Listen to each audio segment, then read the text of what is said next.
அடுத்து ரெண்டாவது என்ன அப்படின்னு பார்த்தீங்கன்னா சீரகம்.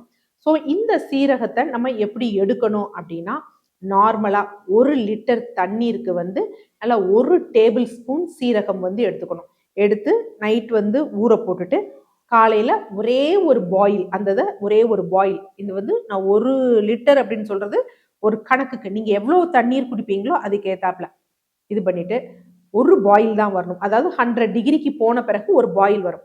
அந்த தண்ணீரை வந்து நம்ம குடிச்சிட்டே வரணும். இதனால என்ன பயன் அப்படின்னு வந்து பாத்தீங்கன்னா, இந்த சீரகத்துல என்ன இருக்கு அப்படின்னா, குமினால்டிஹைடு அப்படிங்கக்கூடிய வேதியியல் பொருள் இருக்கு. இது என்ன அப்படின்னா, ரத்த நாளம் இருக்கு பாத்தீங்களா, அதுக்குள்ள எண்டோத்தீலியல் லேயர்னு இருக்கு. அதுல செயல்படக்கூடிய தன்மை வந்து இந்த குமினால்டிஹைடுக்கு வந்து இருக்கு. ஸோ இதுதான் மெயின் விஷயம். ஏன்னா இந்த லேயர் தாபிதம் அடைஞ்சு அந்த விட்டம் குறையும் பொழுதுதான் ரத்தம் ஓடாது. ஸோ ரத்தம் ஓடுறதுக்கு ஒரு தடையா இருக்கும் பொழுதுதான் ஹார்ட் என்ன செய்யும், நிறைய ப்ரெஷரோட பம்ப் பண்ணும், பிளட் ப்ரெஷர் வந்து இன்க்ரீஸ் பண்ணும். ஸோ இந்த தண்ணீரை வந்து நம்ம எப்பெல்லாம் தண்ணீர் குடிக்கிறோமோ இந்த தண்ணீரை வந்து எடுக்கணும்.